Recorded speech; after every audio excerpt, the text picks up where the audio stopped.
Coming up on Arirang News, the Bank of Korea says the real economy in South Korea grew in the third quarter by 2.1% from a year earlier, an increase from its previous estimate. This is the first growth since the start of the pandemic, helped by a rise in exports and also production.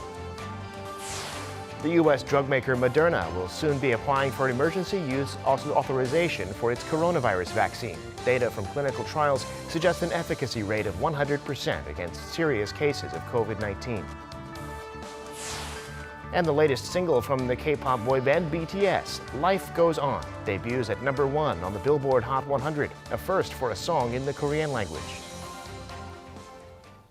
It's 5 p.m. here in Seoul. Thank you for tuning in to Arirang News. I'm Devin Whiting. The American drug maker Moderna is filing for emergency use authorization for its COVID-19 vaccine in the U.S. and Europe. The final results of its studies suggest that the vaccine's efficacy against severe cases of COVID-19 is 100%. Kim Yo-sun reports. Moderna has started applying for emergency regulatory approval of its COVID-19 vaccine in the U.S. and Europe, saying its candidate has proven nearly 94.1% effective. It also reported the vaccine's efficacy rate was consistent across age, race, ethnicity, and gender demographics and had a 100% success rate in preventing severe symptoms.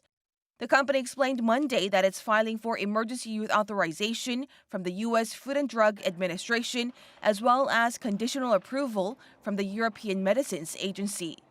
This will make Moderna's vaccine the second one likely to receive emergency use authorization in the U.S. this year, followed by Pfizer, which filed for the approval after confirming that its vaccine candidate is 95% effective. The development comes as Washington's health secretary explained to CBS News that if approved, vaccines could be available before Christmas. He also added governors would be given the discretion to decide which segments of the population would be first in line to receive them. UK Prime Minister Boris Johnson also hinted Monday that the vaccines could be available in a matter of weeks. And, this could, if we're lucky, if everything goes right, this could be available just in a few weeks. And this could, and I stress could, really be the salvation for humanity, these vaccines, not just this one, but obviously all the vaccines that are currently being developed. He explained the UK is taking a so-called twin approach, where the rollout of the vaccine coincides with mass testing, enabling Britain to contain the virus while opening up the economy at the same time. Kim Yo-sun, Arirang News.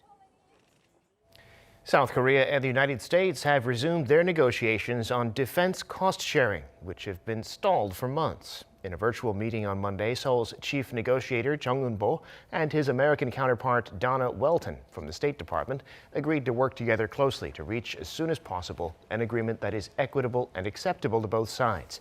These were the first official talks between Seoul and Washington over cost sharing since the U.S. presidential election on November 3rd.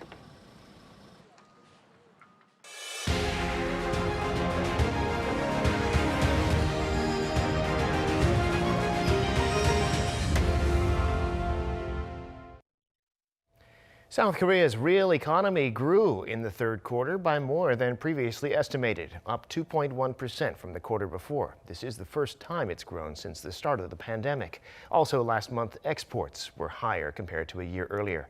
Moon Jaein reports. The South Korean economy has posted its first growth this year in its real GDP. According to the Bank of Korea, real GDP in the third quarter grew on quarter by 2.1%, which is 0.2 of a percentage point higher than the BOK's previous estimate released in October. The economy had previously shrunk by 1.3% in the first quarter and 3.2% in the second quarter. The central bank says exports played a big part, jumping 16% on quarter, led by automobiles and semiconductors. Production and manufacturing rose about 8%, mainly in computers, electronics, and optical products. For the whole of 2020, the Bank of Korea is forecasting growth of -1.1%. If the economy can grow in fourth quarter by 4 to 0.8% on quarter, then the projection of minus 1.1% growth for the year could be achieved. And also, experts say whether that forecast proves accurate will depend on how well COVID-19 can be controlled. To achieve an economic recovery, we need to avoid a further blow to the kind of consumption that requires face-to-face contact. A recovery in exports will be an important factor as well. In November, there was also a rebound in exports.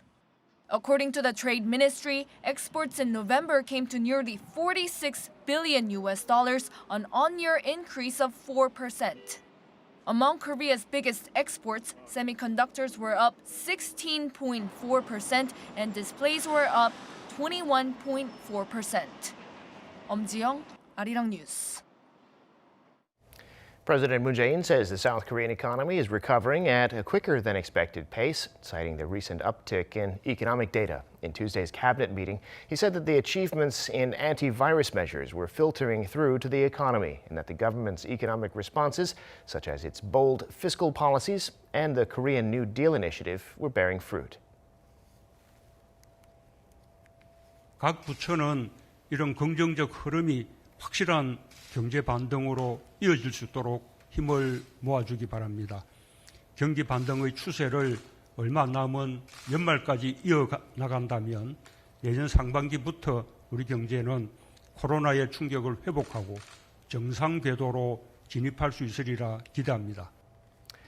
President Moon noted that the economy grew 2.1% in the third quarter from the previous three-month period, and he said the recovery trend will continue, pointing to the improved economic sentiment and increased exports. He also said that the pickup in the local stock market reflects the trust in South Korea's economic recovery. The president called for parliamentary cooperation to swiftly pass the budget bill for 2021. It also stressed the need to consider new variables, such as purchasing vaccines, financial support for virus-hit businesses, and the need for preemptive investment to achieve carbon goals.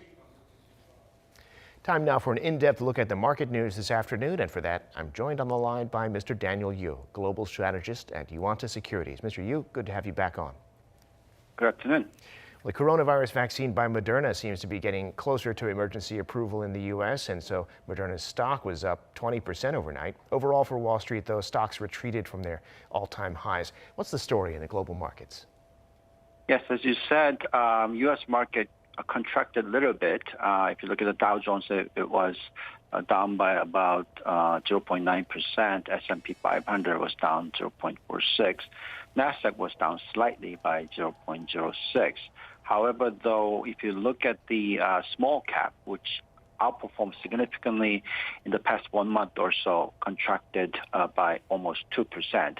Clearly, there was some kind of changes in terms of the flows of the market, where the Nasdaq, which underperformed recent 1 month, has performed better at this point in time. If you look into the futures market right now, the U.S. market is actually showing quite a significant jump. It is showing anywhere between 0.8% to 1% rise. So clearly, exact opposite of what happened yesterday. Clearly, this is because of continuation of ample liquidity provided by the Fed, and also the possibility of additional fiscal budget coming through. And that, if you look at the vaccine side, it seems to be quite reasonably coming through as expected. The Federal Reserve Chairman Powell have said that he highlighted the importance of lending programs aimed at battling the economic bailout from the COVID pandemic. And clearly, we need some additional boosting measure coming through from the fiscal side, because in terms of the monetary side, Fed is doing whatever they can in terms of supporting the economy. So right now, there's a huge liquidity, and that liquidity needs to fit into the economic growth rate. In order for that actually to happen, you need actual spending by the government using the fiscal budget. And hopefully this will come through quite quickly. Also, there's continuation of some the struggle between U.S. and China in regards to the level of the the trade dispute, and that the Trump administration continues to put some pressure on the chip makers such as SMIC and Sinuk in terms of the blacklisting, and that has resulted into some of the corrections that we saw in the U.S. market as well as the Asian market. Well, here in Korea, the Kospi strongly higher today, gaining back the better part of yesterday's losses. The other indices up too. What happened in the local markets today? Right. U.S. Markets being very weak, we were thinking that maybe Korea will probably do some further corrections, but it rebounded very sharply. Yesterday, the market fell by 1.6%, but today it's back up by 1.7% or so for Kospi, and the Kosdaq is up about 0.6%. Clearly, some of the numbers are coming through that indicates that Korea is in a right track for recovery. The GDP numbers came through for the third quarter, and it contracted 1.1%. Compared to the preliminary number of 1.3% decline is actually better. And also the PMI numbers are coming through for Korea. The South Korean manufacturing PMIs increased to 52.9, up from 51.2 in the previous month. So clearly the manufacturing side, the industrial side is doing quite well, even though there's a COVID concern at this point. As you know that South Korea continues to add additional COVID-19 cases. It added about 438, which is slightly below what had been in the past several days. But still, some people are saying that this number might go up to as high as somewhere between 700 to 1,000, and that might have some negative implications for the consumption of Korea. However, though, continuation of manufacturing sector doing well, and that government is providing ample liquidity as well as the fiscal side, we think that the Korea will continue to be the better ones, particularly if you look at the sectors that we are recommending, such as the electric cars and battery sector, as well as the semiconductor sector, all doing very well relative to any other countries at this point in time. Right, and staying with the economic data, exports were returned to growth last month, up 4% on year, according to the Trade Ministry. Tell us about that, and what do you make of these figures? Right, the November numbers coming through, and it's finally actually turning to positive territories. It rose by 4% year on year to hit 45.81 billion in November, after 3.8% fall in the previous month. So clearly a big turnaround, and but it was slightly below the market consensus of 6.8% rise. If you look at the export side, the displays surged 21.4%. Export of ships soared 32.6%. And whereas on the contrast, the outbound shipment of petrochemical fell by 8.3%. So clearly there's some discrepancy in terms of which sector is doing better, and particularly also the chip sector, semiconductor sector jumped by 16.4%. So there's definitely a discrepancy between the IT, fourth industrial revolution sectors, which are showing a recovery, versus some of these petrochemicals or any related to the old economy seems to be not doing that well. But overall, with the export recovering, Korea is in a good position to turn to positive economic growth number in the future. And because of that, we think that this will have some implication for the equity market to perform better in the future. Got it. All right, we'll have to leave it there for today. Mr. Yu, we'll catch up again later this week. Thanks so much for coming on. Thank you very much. South Korea's most famous musical act, BTS, have passed yet another milestone. Their new song, Life Goes On, has debuted at #1 on the Billboard Hot 100, making it the first mainly Korean language song to top the chart. Lee Seung-jae reports. The Billboard Hot 100 #1 records keep racking up. BTS's new hit single, Life Goes On, has soared to the top of the Billboard Hot 100, becoming the group's third chart topper stateside in just 3 months. But Life Goes On makes history, as it's also the first Hot 100 #1 in the chart's 62-year history, sung predominantly in Korean. Savage Love with Josh 685 and Jason Derulo, as well as their previous single Dynamite, were sung in English. Psy's Gangnam Style was previously the highest Hot 100 single to be sung predominantly in Korean. It reached number 2 in 2012. As well as topping the Hot 100 chart, B, the latest album by BTS, landed at number 1 on the Billboard 200, becoming the group's 5th album to top Billboard's main album chart.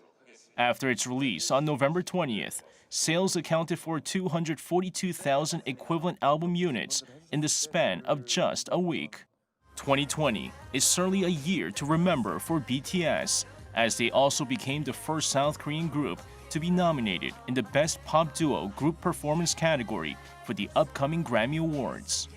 이승재, Arirang News. The BBC has reported as false China's claim that it's won global certification for the process it uses to make the staple Korean dish kimchi. China was in fact given certification last week by the ISO for the production of pao chai, a type of Chinese fermented vegetable. The BBC highlighted in an article on Monday that the ISO certification states explicitly that it does not apply to kimchi. South Korea's Agriculture Ministry had already refuted the kimchi claim, noting that international standards for kimchi were agreed by the United Nations in 2001. China's false claim was made first by the Global Times, a mouthpiece for the Chinese government, which called the certification an international standard for the kimchi industry led by China.